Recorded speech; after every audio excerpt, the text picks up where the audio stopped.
when I went to Chicago, being a broke college kid, once you get exposed to investment banking versus, the salaries of being a professor, right? Investment banking becomes very tantalizing, right? And so that was really kind of what opened the door to me spending time at one of the very first renewable energy investment banks, founded by an ex Wall Street, actually ex Morgan Stanley Yeah. energy investment banker who is now getting into the renewable space.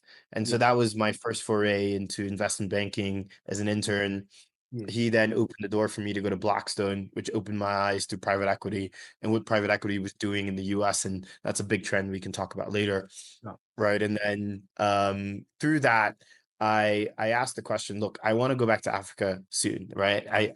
I knew very early on that I didn't want to spend 30 years in the US, right? As much as the US is fascinating, I Yes. knew I wanted to be back in Africa.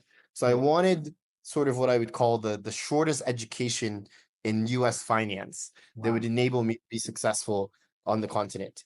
And so Yes. I asked the guy who was mentoring me at Blackstone, his name's David Blitzer, amazing guy, Wow.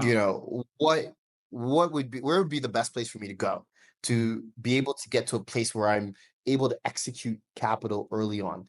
And he Mm. told me there's no better place than Goldman.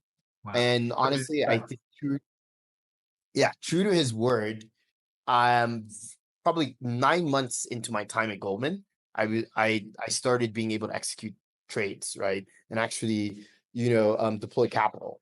Yeah. And very quickly, I think it's less than a year in as well, the guy who was running our team Mm. didn't make partner, ended up leaving, and as a result, I was his junior, and I was covering energy for him. And at Yes. the time, I think we had about a $2 billion energy book. So basically, I took over running this book, That right?